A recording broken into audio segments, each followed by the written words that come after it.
Dave, can you hear me okay? Yeah, I can hear you. How about on my side? Yeah, you're loud and clear. Dave Prodan, welcome to the Boardroom Podcast. Good morning, my friend. Thanks for having me. Good morning, Scott. How did I do? How do you start your podcast, Dave? How does it kick off? Uh I kind of think people that do the cold open where they're just chatting about something and then the host rolls in is always pretty smooth. I never do that. I just kind of just like Yeah. I kind of have to like clap my hands and then go, okay, I gotta like go into my little intro.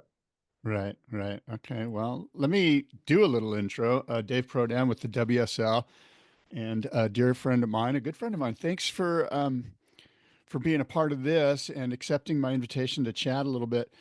A little bit of backstory. I was thinking about it yesterday. I feel like you've been with the WSL since the early 2000s, since the Rabbit Bartholomew Dream Tour era. Where and when did you start this whole deal? Yeah, I graduated from UCSB in geez, it was 2005, and then I went back to work. I was working at the Rip Curl Surf Center in San Clemente. I worked there in high school and college, and then started writing for Evan Slater at Surfing Magazine while I was there, and then took a unpaid telecommute media internship at the ASP because I thought it looked good on the resume. So that was like October 2005, and then I got hired as the regional media guy in like kind of March 2006. So yeah, I think this is like I'm in the middle of my 20th year there. So it's changed a lot. And yeah, as you said, when I started, Bugs was the president. And I was a full Bugs acolyte even before I got to work there. So that was really cool.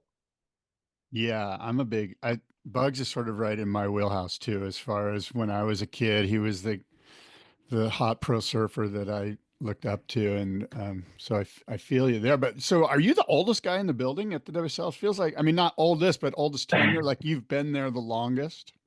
No, like I'm close, I guess, but like, Graham Stapleberg, he's our president of tours. He probably outranks me. I think I got him on consecutive years because he was Yeah. there and then he went to Billabong and then he's come back. And then, folks like Renato Hickel, he's been there. He's like our deputy commissioner, tour manager, former head judge. So yeah, if I have questions, I usually go to them. And then I keep Al Hunt on speed dial if I've got any real questions. Al's retired, but I think he's been there a long time. And then I have to mention Meg Bernardo. She was the head of ASP North America. She was my boss when I started, and she'd been there for decades. She'd worked with PT and Kanga and everybody, and had seen everything, and was like really my rabbi in a lot of ways, like trying to navigate this when I started. And she's awesome, and I still get to talk to her a lot too. That's cool. Those are some interesting names and a lot of salt still in the building. Let's just get into it here, right? There's big changes that have occurred. Everyone that's a surf fan seems to be very excited, including myself.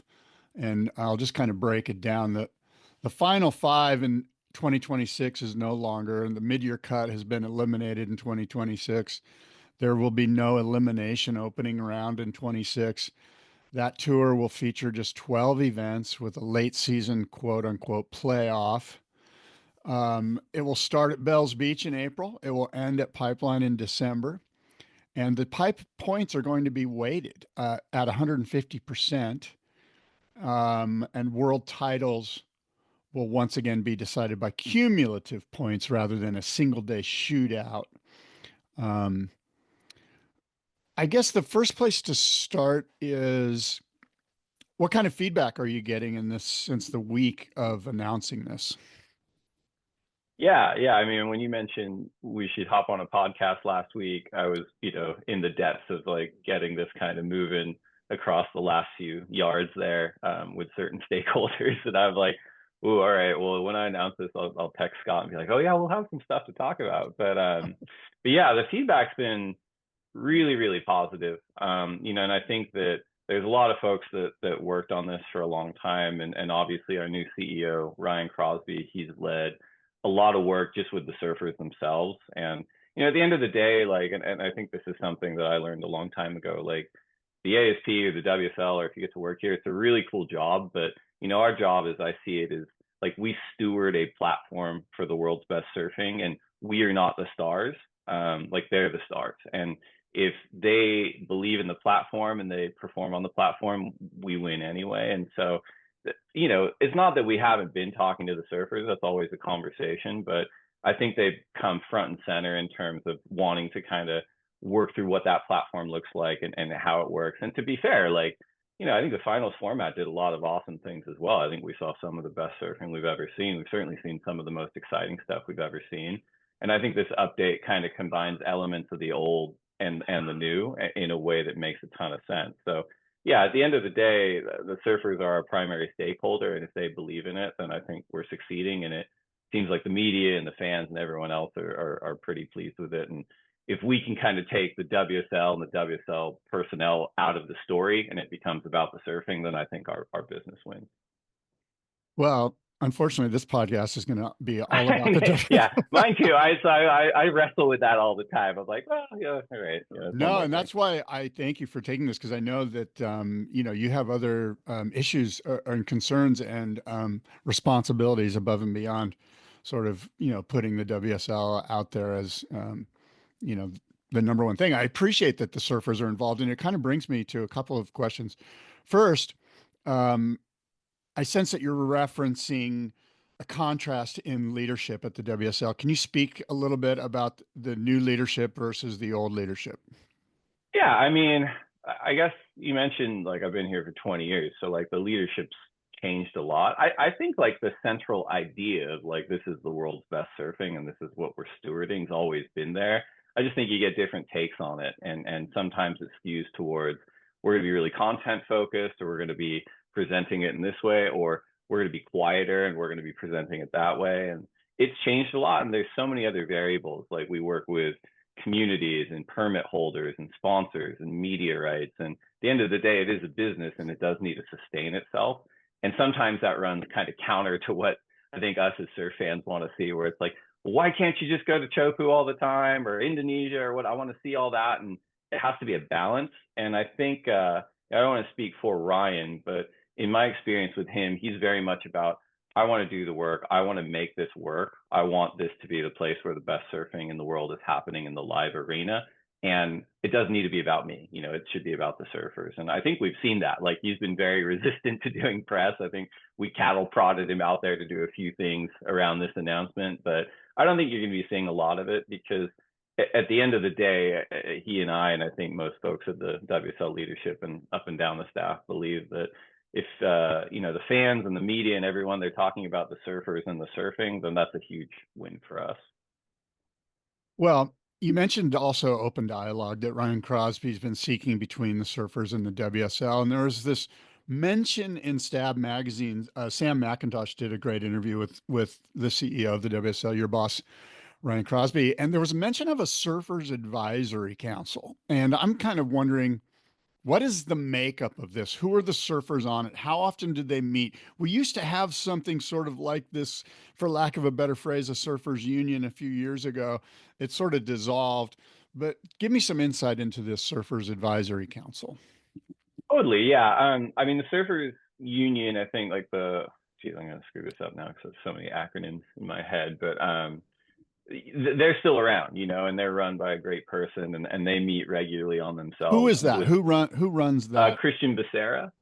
He's been running it for a few years now. WPS, sorry, Yeah. it's early in the morning. World Professional Surfers, and they've been around for geez, like they must have formed pretty quickly after I started, if not right around the same time. So they've been around for a long time, and it's great because they get to meet, they get to discuss things, in relative privacy, and then I've been a fly on the wall in some of those meetings. They are challenging sometimes, but like the surfers have a voice there, and then they come to the organization and we try to collaborate.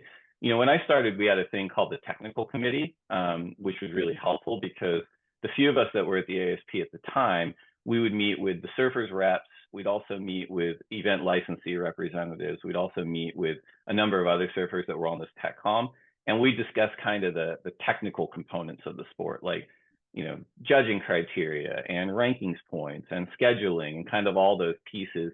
And it was awesome, right? Because at the end of the day, the CT surfers themselves are the world's best surfers, and that input is really invaluable for us to kind of keep evolving the sport. That went away, I think, after a while, kind of around the acquisition period, probably, so about a decade ago. And yeah, I think when Ryan came on, we stood up something. It's not the technical committee, so to say, but the Surfer Advisory Council, which has the same intention. It's like, how do we create a more intimate setting with a representation of the CT surfers? They're surfers from all nations and like veterans, rookies, the whole nine.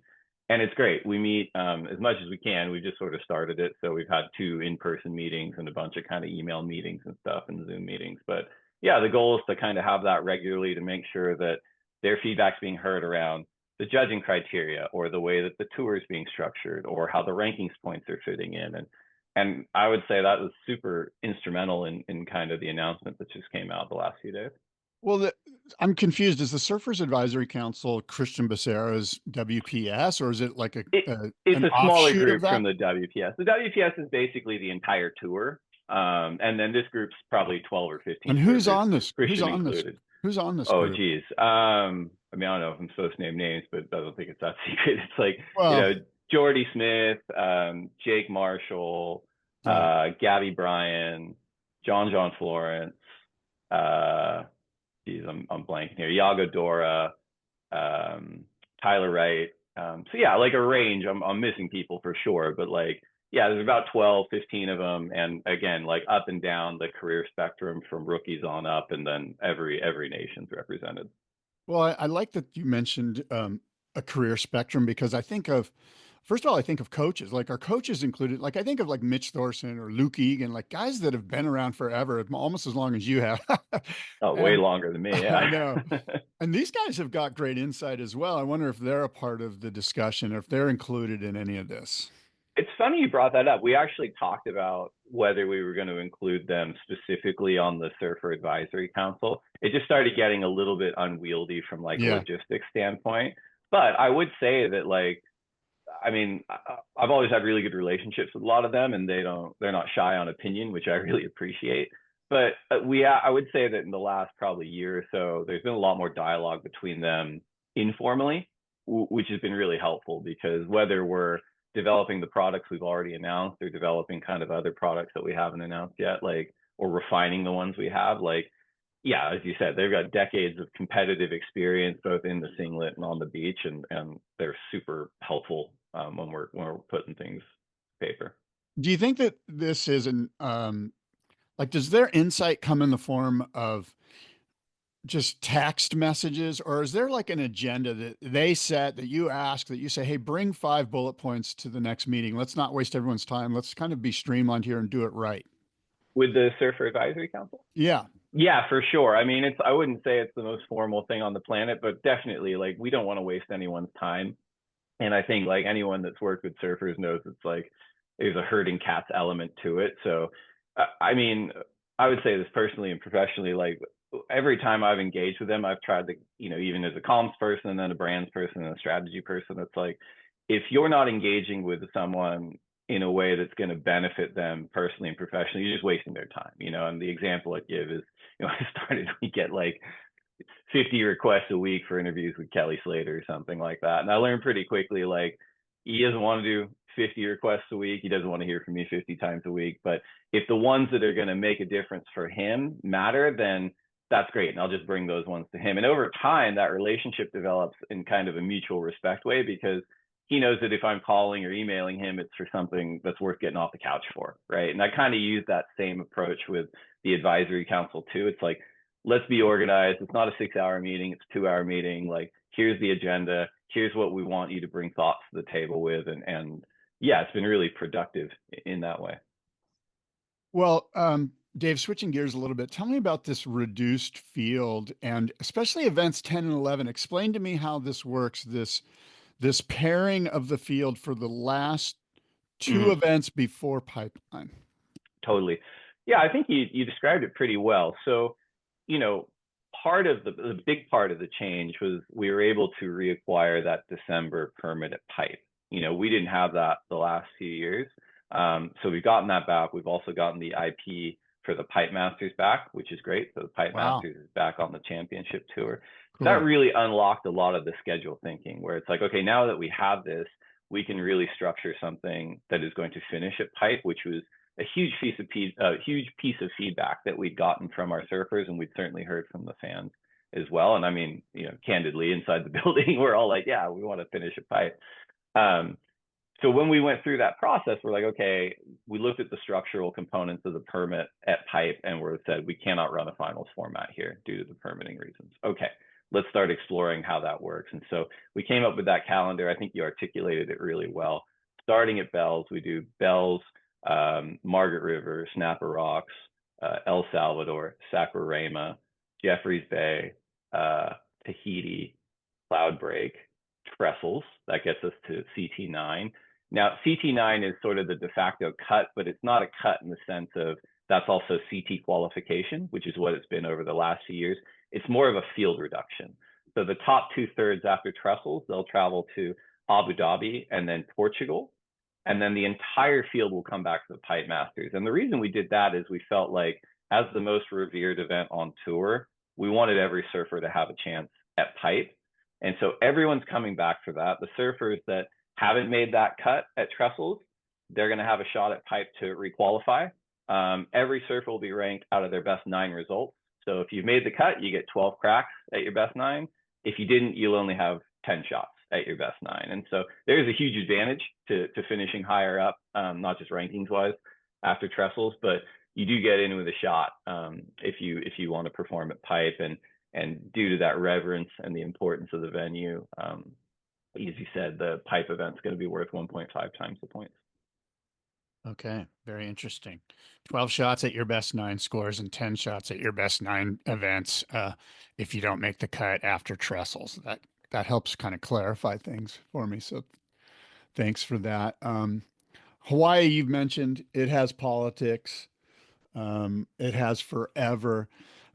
Um, I have no research based on this, but my gut sense is that the power brokers that have caused, for lack of a better phrase, political dust-ups in the past in Hawaii, they don't seem to be as vocal. Again, this is just me going off of nothing other than a sense that I have. Have those people moved on, or is it easier to do business in Hawaii these days? Yeah, it's a good question. I mean, I don't have to be across that as much as some folks, like Graham Stapleberg in particular, but I think it does have to do with the idea that the role and purpose, or the internal understanding of the WSL, is stewarding a platform, compared to, maybe there were elements in the past where it felt like we were overreaching and we're like, we are everything surfing. We're the media, we're the sport, we're the talent, we're the fun. And I understand that, like, why we approached it that way, and there are certainly kind of elements outside of our control that forced us to kind of take on some of these roles. But at the end of the day, like, our role is stewarding this platform. It's a very cool one in the broader surfing ecosystem, and I think that transition does come with a lot of humility, which does help with community relations. And I think that over time, conversations with power brokers in all communities, specifically the North Shore, they understood that, hey, like, if we succeed, it's good for the community, it's good for the kids there, it's good for us being able to support, regional events in Hawaii, and international events in Hawaii, and giving everybody a shot at competing. And yeah, I think it has helped. It's not easy. I wouldn't say it's easy kind of anywhere we go. And we're always working with kind of the permit holders and the community members to do things in a way that not only makes sense for a global sport, but makes sense for the people on the ground too. So yeah, it's kind of a non-answer, but I would say it has felt better as well. I mean, even with some really, like, high profile community members there, like, reaching out to us and just wanting to talk and figure out how we can work together to help. So Yeah, that's kind of what I sense, that there's more of hey, let's all kind of work together, as opposed to in the past there was, I don't know if it was a vocal minority or majority, but there seemed to be some people going, you know what, we don't even need you here. The place is crowded already. We got right. back-to-back traffic. Tourism's fine. And then now it seems like they're, and again, I'm just basing this off of something that I Sure. sense. Um, Along those lines, if you were a betting man, Dave, what odds would you put on John Florence returning to the tour in 26? I mean, It's a good question. Betting odds, okay. I mean, I'd say 50-50. Like, I think something with all these sort of superstars, right, that are going, okay, cool, I'm going to take a step back or take a year off is the way I think about it is I think Kelly Slater, for all of his achievements, has shifted our Overton window on what we think a career on the CT should look like. Like, he's been on tour for 35 years or whatever it is, which is wild, right?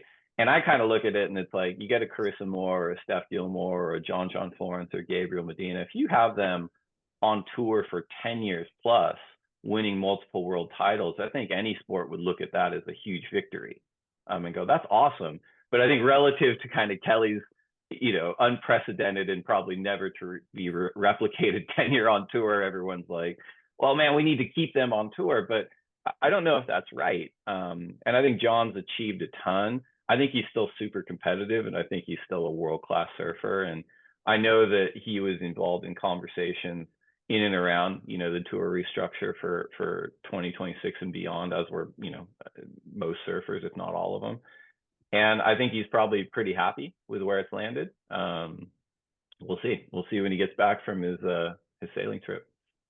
Are there wild cards? Let's say he decides against it, but it would certainly be in the WSLs. And if in fact the WSL, which I believe is the case, is looking after surf fans' number one interest, we would want to see John Florence in, especially now that it's the Pipeline Masters. You have the IP back.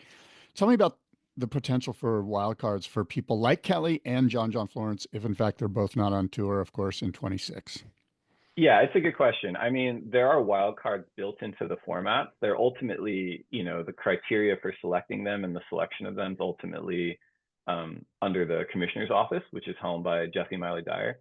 And so it does change. And it's interesting because this conversation has come up in the past, because there's kind of two schools of thought, right? Where you go, let's not take pipe, for example, but let's just say it's lower trestles. And we say, okay, well, there's wild cards like a Kolohe Andino or a Dane Reynolds or somebody that's like, we would love to see this, or Bobby Martinez maybe in the past. It's like, we would love to see this as surf fans. But then there's also kind of the matriculation through the system, like who's next on the CS rankings kind of piece. And I think both of them have value. When we're talking about the 26 and beyond schedule, and you have world titles on the line potentially, and you have the number one seeds drawing wild cards, it's a little bit rough if you perform through the whole year. It's a tight title race, and instead of getting next on the CS, maybe from the Hawaii region, that is probably a great pipe surfer to begin with, you're drawing, John Florence or something. At that point, you're probably hoping, oh man, I wish I was like number 2 or number 3. I don't need this smoke so early in the event. So it's tough, right? Because, and I'd say the same thing on like the women's side. It's like, all right, well, I've worked really hard all season. It's a tight title race. Like, it's all coming down to pipe. And because I've performed so well, I'm drawing Moana Jones Wong or something. And you're like, God damn it. Like, what happened to me? So it's a conversation. It's one that the Surfer Advisory Council and the Commissioner's Office is working on and going, what is the criteria? How does this work out? In a way that's fair, but also, yeah, I mean, at the end of the day, if this is a platform for the world's best surfing and we don't have John Florence in his prime surfing pipe, there is a question of what are we doing? And so I'd imagine that we will see him somewhere. Is the it makes me think, if you raise your hand as a wild card such as Kelly or John, and I'm just totally riffing here, I just thought of this. Maybe you need to raise your hand before events 9 or 10 and 11 so that we can fit you into the field in 10 and 11. How bad do you want it? Are you willing to go to Abu Dhabi and these other events to surf 2 events prior to one? It gives you a chance to sand off some rust competitively. 2, it allows you to surf 2 events before the pipe where we can feed you into the event, so you're not up against the number one surfer on tour. Yeah, it's a good question. I got to look at the field makeup as well, because I think a lot of times over the last few years, those post-cut wild cards were used for CT surfers that maybe got hurt in the first portion of the season, but were still wanted to be in the race. So like full-time CT surfers. And I don't know if there'd be space for kind of like your wild cards there. outside of the event ones too. I think the bigger issue, and this is something that I'm working on with a few folks, and something that I think's been apparent for a while, is that where is the home for high profile CT talent once they go, yeah, I don't have the time or the interest or the body to serve 10 or 12 events a season, right? Like, because and I'd say this like outside the WSL too, it's like in the industry, et cetera. It's like, where do people go? It's like, because oftentimes they're still surfing at the highest level possible. They're, if they're world title contenders or world title holders, they're probably at peak popularity, after 15 years on tour. And it's like, well, is there a place that we can create where it's still competitive and fun, but maybe isn't the CT, right? But we still get to see them surf world class waves or something like that. And I know there's a few kind of offshoots out there that people are testing out, but I think that's a real thing. And it's like, I would love to see them continue to compete and continue to be involved in the way that made sense. Part of me thinks that if you're the number one surfer going into pipe and you draw John, that's just the way the cards fall. Mm. Again, I'm just riffing with you. I don't, Ethan Ewing versus John, Idlo versus John at pipe in round one. Sounds like a great story from the WSL. And I Yeah. referenced, quite frankly, yesterday's heat with Steph versus Caitlin Simmers, Mm. which I thought was must watch TV. And it turned out that it was. And, like, look, that's what we want. Like, I'm sorry, it sucks that you drew John, but guess what? You're on the world tour. This is your job. Go get it. It's a great point. It's really interesting, right? Because when I started, you didn't really have world champions that were recently retired and still surfing at an elite level getting wild cards back into the event. You would have really dangerous specialists. I remember Andy drew Sean Holmes at J-Bay like 3 years in a row, and Sean was incredible. And like, Andy was calling him his nemesis or something. Probably was like on par with Kelly for him in a lot of ways. But now you're right. You've got someone like Steph who's arguably still surfing better than, maybe surfing better than she ever has.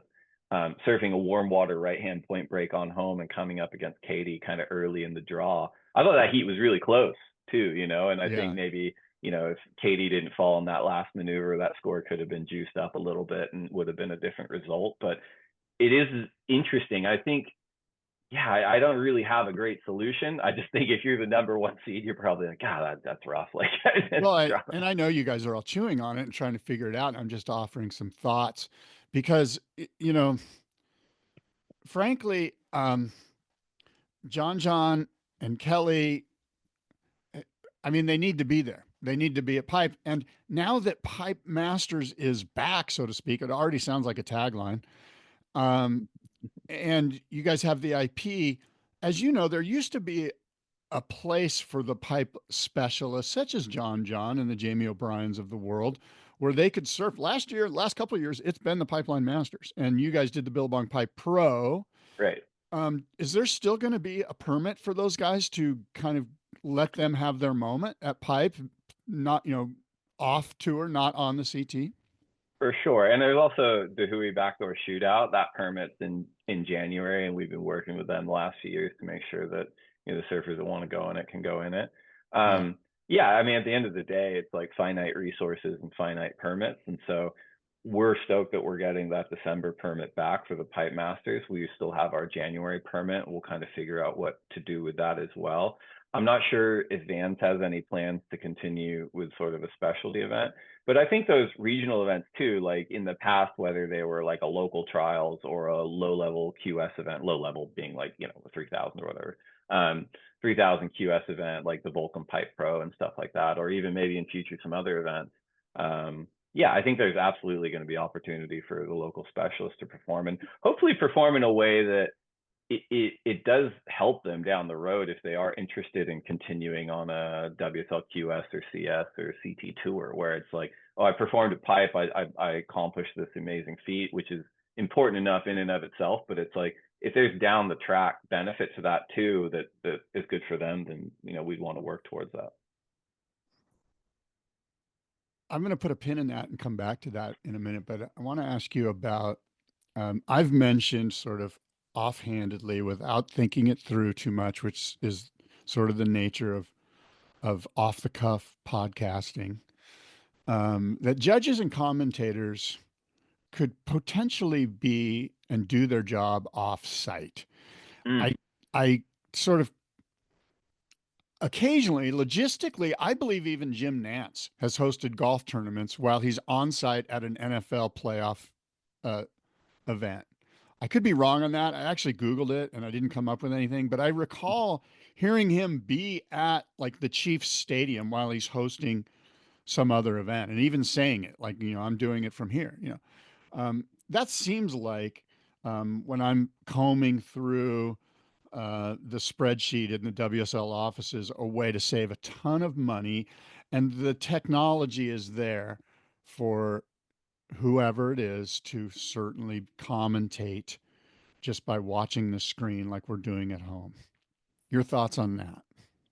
Yeah, I mean, it's something we've talked about quite a lot, and our head of content, Jed Pearson, he actually comes from Fox Sports. He's been there a long time too, post acquisition. He's been there 12 or 13 years at this point. But I know that's something that he's working on pretty closely. I think anyone, either on a commentary or officiating side, would say there is no replacement for actually being there live. And I'm sure the commentators would agree, where it's like seeing it live and commentating live and being able to mix in with the surfers and understand what's going through them personally, there's no replacement for that. But I think there are efficiencies to be realized for portions of the commentary. I think we already see it. Our other language broadcasts often broadcast remotely as well, and it works really well. The officiating side's tough. I think you and I have probably been to enough surf events to know that the angle that we get from the high def broadcast, or the multiple angles, as good as it is not the same as what you're seeing live, and it's not the same as what the judges are seeing live. So that's often really important. But for example, when we've done wave pool events in the past, like they're judging off the screen because of the way that system structured for them to see the whole wave. So I don't think it's impossible. I think at the end of the day, the officiating piece is so important that I would kind of defer to our head judge Luli and our commissioners on what's best to make sure that, all right, we've done all the work to get the best surfers we can find, to go back to bugs, like get the best surfers you can find, put them in the best waves you can find, and that's a recipe to see some cool shit. It's like, we've done all that work. Let's make sure that we're officiating and kind of like interpreting what we believe the world-class surfing is in the best way possible. I feel like there are too many surfers on tour.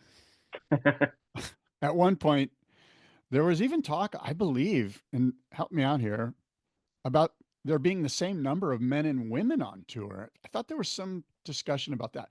I believe if we had 16 men and 16 women and we allowed for 8 wild cards as well, we would have 24 men and 24 women. We would have crazy amount of storylines with wild cards which could upset the apple cart, so to speak. I know there's a lot, I'm sure that Christian Becerra is typing away right now going, wait a minute, hold on.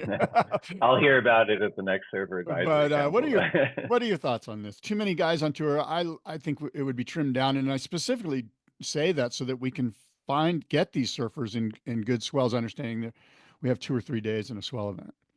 Totally, that's the calculus, right? I mean, less surfers on tour, you're more nimble and you're able to take advantage of better conditions. And I mean, frankly, that went into the conversations about the removal of the non-elimination round. And I was around when we tried this. I can't remember the year. It was like 2008, 2009, right around there. And we actually, on the men's side, removed the non-elimination round. We pre-seeded everyone. It was like man on man to start. And then I think Dane lost, for round 1 at the Gold Coast, and then 4 weeks later lost round 1 at Bells, and there was like a riot like in the fandom. I may have been on there on some pseudonym, but it's like everyone's like, we've waited 2 months and we only saw him surf an hour. This is bullshit. And it's like, and we had a meeting with all the surfers in a house like at Bells, and they're like, all right, we tried it, let's get rid of it. So my view on the non-elimination, I was always colored by that experience. But I think at the end of the day, it's like, well, sometimes just the way swells work out, we have to burn great conditions on a round where no one's eliminated. Not that it's inconsequential, but it's like, would you rather surf your elimination heat in those conditions, or kind of this feeder round and then maybe have to surf your elimination round in rough conditions? And that's ultimately where the calculus came out, is like, we want to shorten the events and we want to take advantage of more better conditions during the window. The number thing too, it certainly plays into it, right? Like, we used to have 45 on tour, 48 person events. Now we're at 36. Well, we used to have 16, as you know, top 16. Right. Yeah. Yeah. That was a little before my time, but I'm aware. But I think that's a good point. I think the balance on that too, right, is and I remember when Pat O'Connell was in, whatever we were calling the commissioner role when he was their senior vice president, the competition, whatever it was, some long title. But we had that conversation as well with the surfers, and he brought up in a really good way. He's like, well, the smaller we make the front door in terms of surfers getting onto the tour, the more limited the diversity is. And you could end up with a tour where it's 75% people from this country and no one from that country. And sometimes like bringing people on, even if they're coming in from the lower ranks. I mean, look at someone like an Al Cleland this year. Probably wouldn't have gotten on if the numbers were reduced, and he's performing really, really well. And there's always going to be that, just because waves and elite waves are like a finite resource, a little bit of difference, right, between the qualifying level and the CT level. And we've all known surfers that it's like, if you can just get through that qualifying level, I know you're going to thrive at this level because the waves and competition's better. But that's the balance, and I don't necessarily think the numbers we have right now are right, but I'm not sure they're wrong either in terms of making sure we got a big enough field to see some exciting surfing. But yeah, down the track, we may end up in a space where there's less surfers on tour and we're more nimble.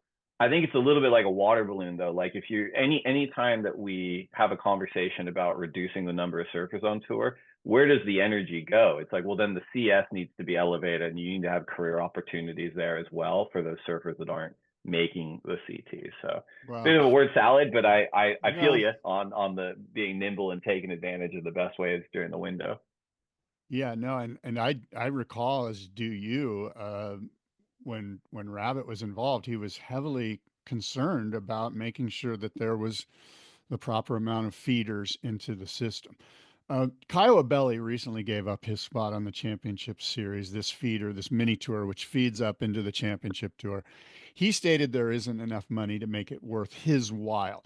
Granted, he's been on tour a long time. He's probably in his early 30s. Um, but is and I realize that this question is going to be multi-layered. It's almost a societal issue.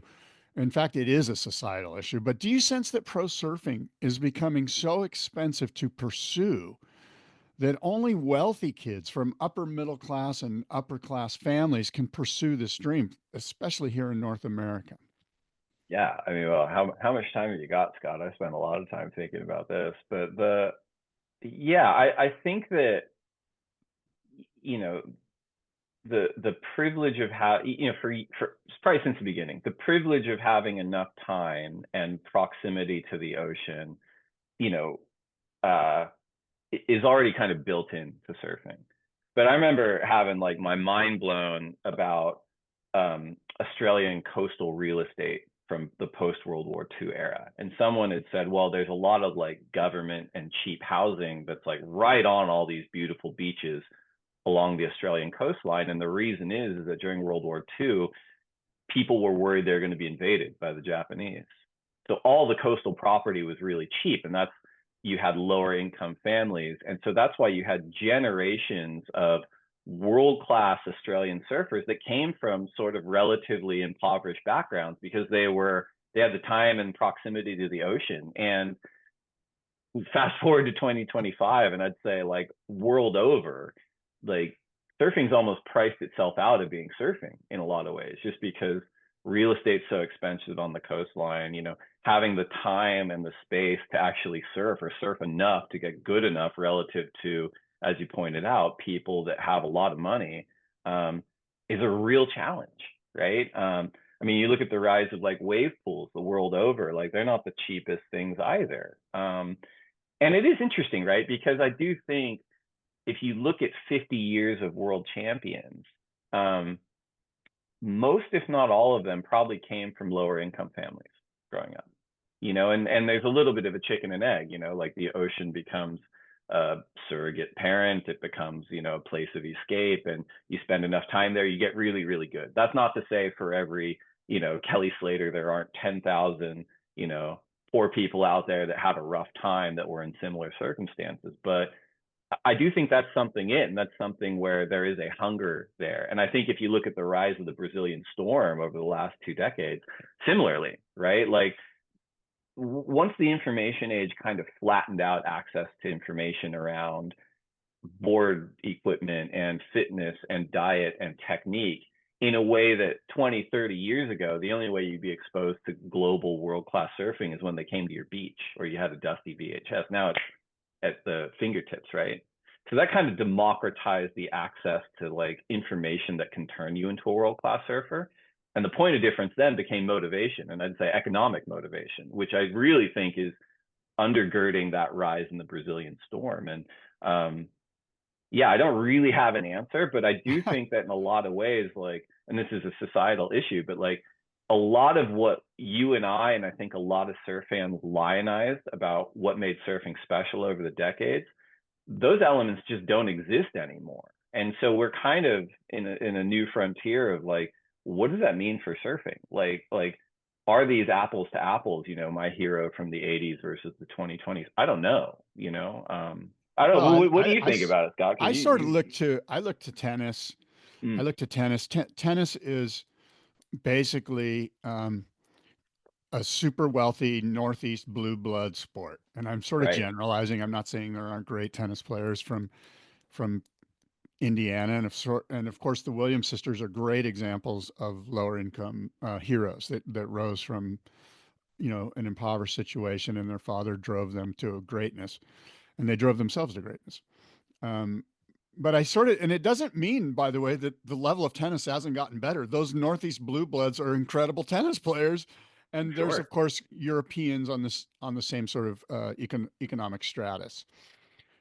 But so I don't think it's a bad thing for the sport. I just think it is what it is. It's almost like it's kind of like maybe it isn't even an issue. It is what it is. And the days of Rabbit stealing for his meals with his mom and his sisters, those days are over. Like and whatever. It's kind of interesting. Of course, Kaio was sort of a people's champion in many ways, and he lived a dream for a while, and it's time for him to move on, and that's fine too. But this it's a also brings up something which I think is interesting. I'm not so sure that this ISA shouldn't be the feeder for the WCT. The International Surfing Association could be the feeder. It could help you guys eliminate a ton of back end issues with these feeder tours.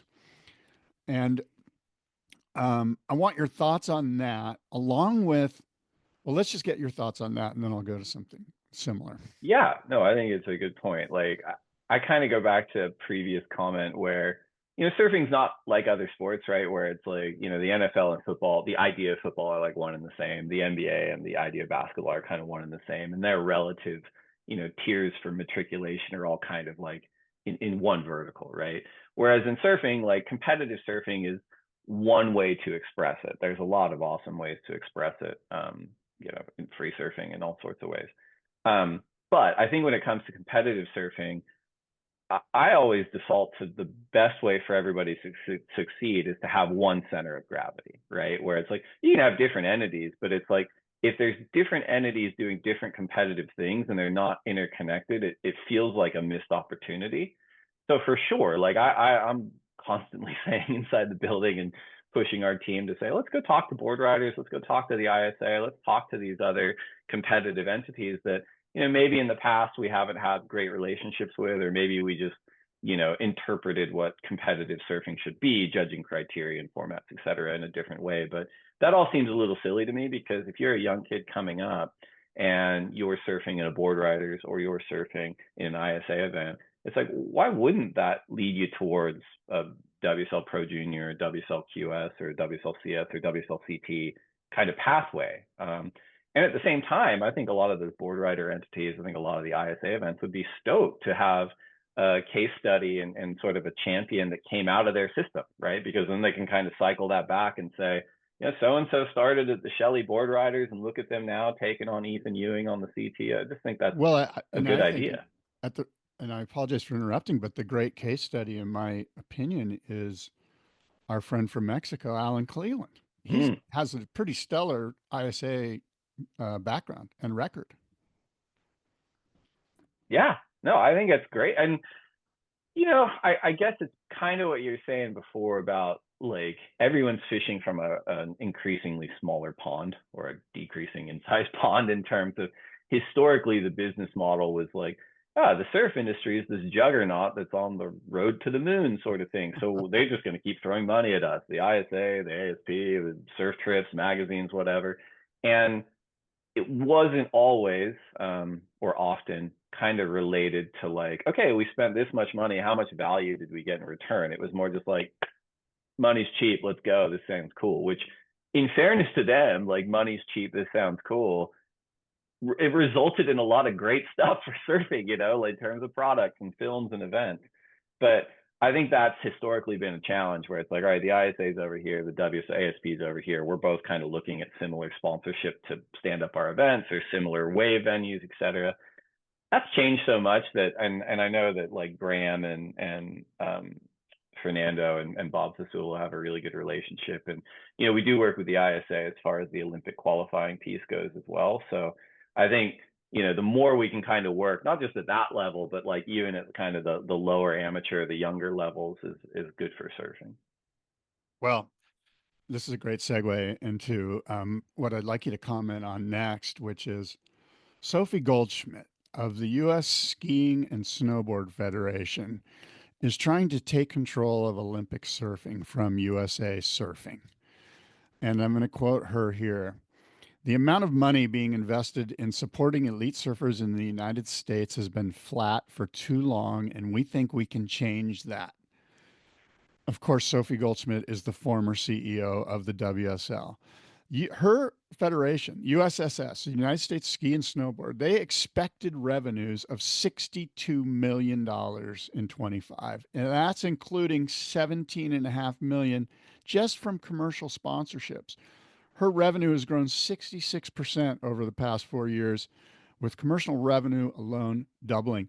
In contrast, USA Surfing, their tax return for 23 shows them with $600,000.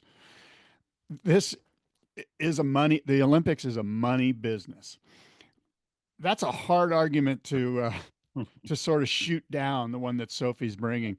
They've got tons of money, which would, I guess, equate to tons of experience managing these athletes and managing these sponsorships. Um, what are your thoughts on, first, how is Sophie Goldschmidt viewed? And I know this is a loaded question. How is she viewed within the WSL building? You mentioned just now that Graham and these guys are tight with Bob and Fernando of the ISA. This is Fernando's baby, man. Uh, Tell me about Sophie Goldschmidt. What are your thoughts on her running USA Surfing? Yeah, it's a good, you mentioned this in the text last week, and I'm like, I'll have to come up with some thoughts because I haven't been that close to it. But yeah, I worked with Sophie for a number of years when she was the CEO of the WSL. She's super duper smart and super duper effective, and it does feel like she's found like a really good place for herself at US Ski and Snowboard, and even the figures you rattled off there, they sound really impressive. Um, yeah, it's tough on the tension thing. It kind of reminds me of when Nike and Target and kind of these mainstream brands were entering into surfing late 2000s, maybe, if my timeline's right.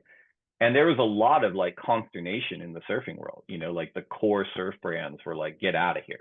And like probably like some of the surfers were even asking themselves like, ooh, should I actually sign with Nike? Like, is that bad for my career? It's just like in 2025 sounds insane. But there was a real tension. And I remember going back to Meg Bernardo, like Meg Bernardo, myself, Rachel Harris, who worked with Meg, who's awesome. We all had a meeting with at the time, the ASP North America surfers reps. And one of them was Mikey Todd. Can't remember the other one. I'm sorry. But we were talking about like, well, would you guys surf on QS events that were sponsored by non-endemics. Like that was the whole meeting was about like, would you be okay with that? And I was pretty green. I'm like, I don't know what they're gonna say. And I remember, I'll never forget. Like Mikey was like, we don't care who funds these events. Like, we'll surf for a tampon company. Like, it doesn't matter. Like, whoever wants to support the thing we're doing, we're into. And I'm not saying that's a one-to-one, but going back to the financials point, like in 2025, and probably through time immemorial, like if you're a professional surfer, it is not cheap. It's not cheap to travel. It's not cheap to train. It's not cheap to pay your bills. And if you're not getting, 6, 7 figures from your sponsors, you start questioning like, well, what's my career path here? Like, what am I going to do for a living? And so I think surfers are naturally going to gravitate towards places where, yeah, this seems like a good place to like make money for the period of time here. That said, I think the folks at USA Surfing have stewarded that platform in a really productive way, and they've produced world-class surfers. And I will say this, like in life and certainly in surfing, no one gets credit for catastrophe aversion, where it's like people kind of have to feel the disaster to be like, oh man, that's bad, right? But I promise you that like across these organizations, and even at US Ski and Snowboard, there's people that are dedicated to like making sure these athletes have every means possible to kind of push the boundaries of human potential, and they're averting catastrophe daily, right? And so I think the folks at USA Surfing, and again, I'm not that close to it, have done an awesome job. I don't know where this is going to land. The WSL's relationship is primarily with Fernando and Bob and the ISA, and ensuring that if they want CT surfers and world-class surfers, there's a way for them to qualify for their respective teams via the championship tour. But again, I'm pretty far away from it, Scott. What's your take on the USA Surfing versus USA Ski and Snowboard? Well, I mean, when you look at her pitch, the fiscal pitch that she gave, she's basically saying we can support the surfer athletes in a way that USA Surfing has failed to do. Um, but that's just dollars and cents. Mm. There's not a lot of salt in the building at USA Ski and Snowboarding, which I immediately go, whoa, whoa, whoa, we got a problem here. We've seen this play out before. Sure. Um, but I'm not sensing that they're not saying, look, I'm the salt in the building. They're saying I'm the organization in the building. I'm your friend here. I can drive you to places you've never been before. Mm. And so I'm just more or less wondering if Sophie's reached out to the WSL as well as she tries to, I guess it's a power grab on some level.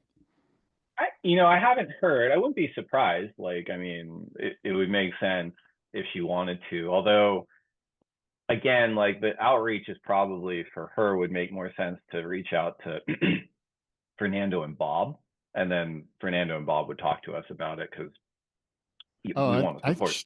I'm pretty sure she reached out to them via her, you know, there was, as you may or may not know, there was basically, I guess the Olympic Committee was like, hey, give us your pitch. Like this was a pitch Right, to right, the, yeah. yeah.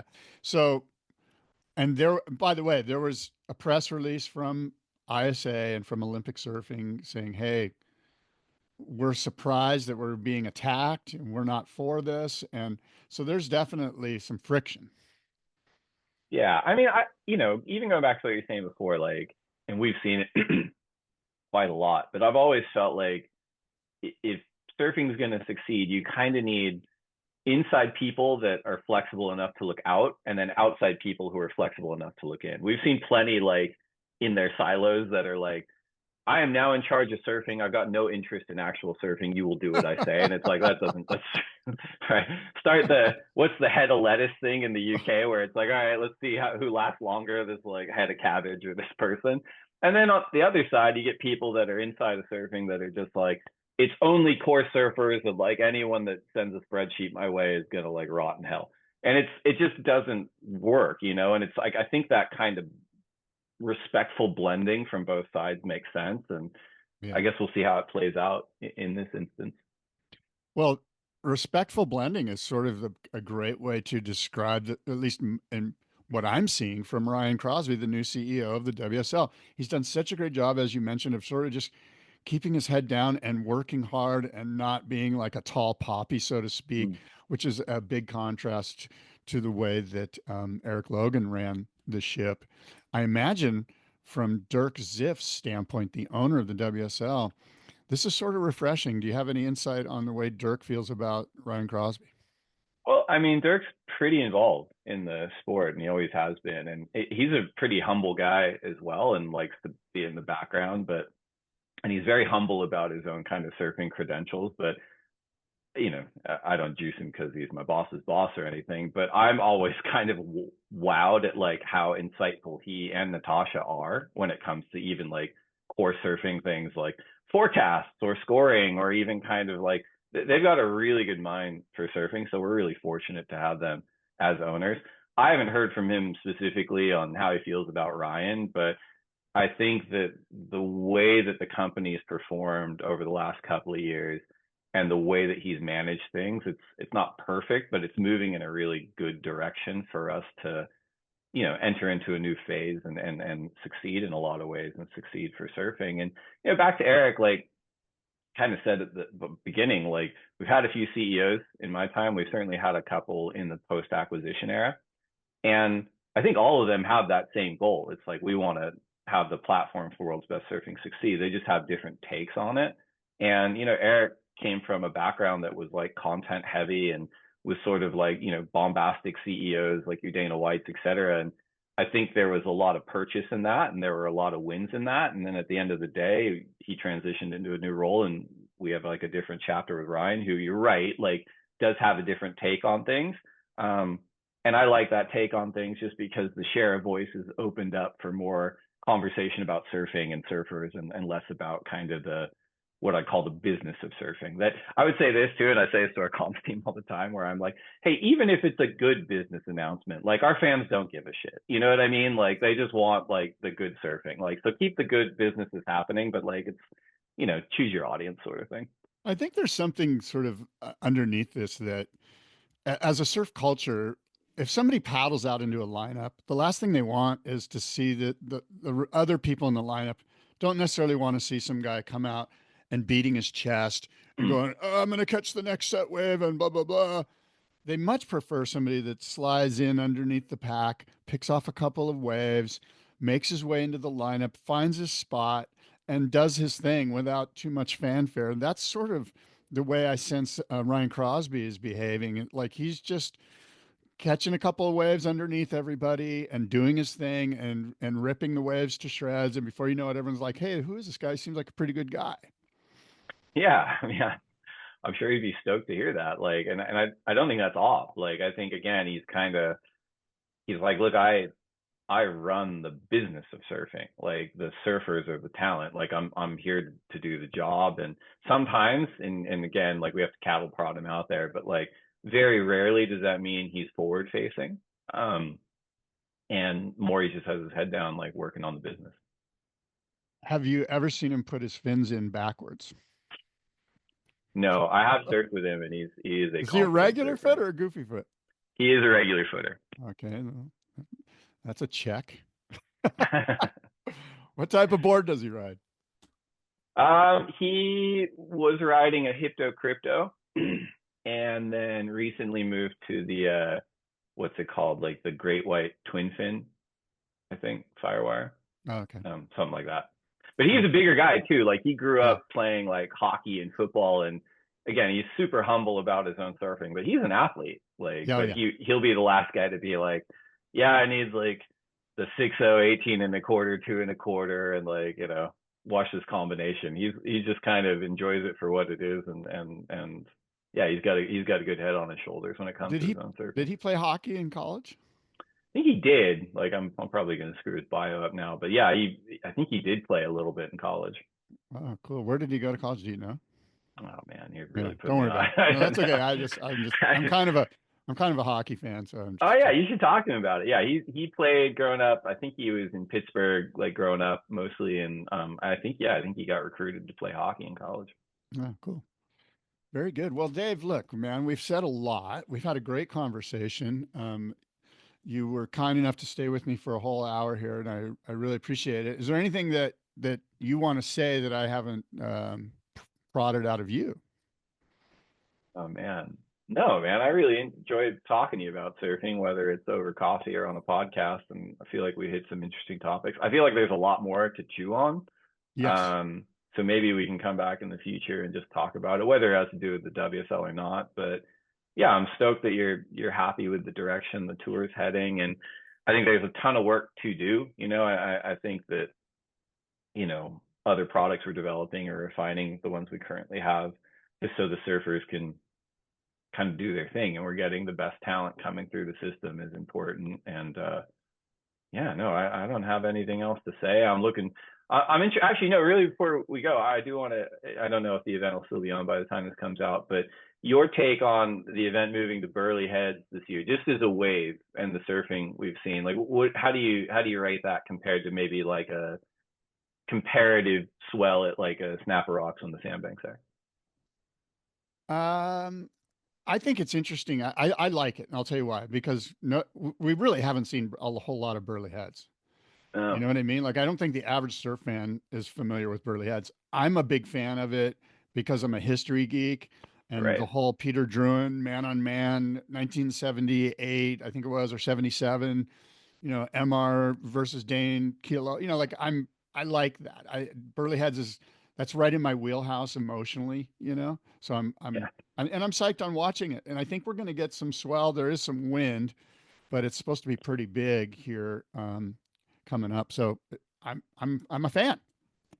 Yeah, it's interesting. I was out there last week actually. I had coffee with Bugs, and I was talking to Pat while I was there, and because I stay at like a tiny unit like at Snapper usually to save money, and I booked it before we moved the location because the bank at Snapper is truly like gone, like it's deep. And I thought, well, I'll stay down there, and I'll just keep surfing D-ball and like going up to the event when I have to. And I was talking on the phone to Pat O'Connell, and he said, what's funny is that he goes, this event was always at the Gold Coast, and it was always at Burley Head, and because it was there, he goes, we never surfed D-ball back then. He goes, we'd either surf Burley Heads or we'd go up to Stradbroke. And he goes, we haven't run a heat there since like 2002 on the CT, right around when the Tweed River sand bypass started pumping sand at the Superbank. And since then, it's been so consistent that it's like, we're just going to stay here kind of deal.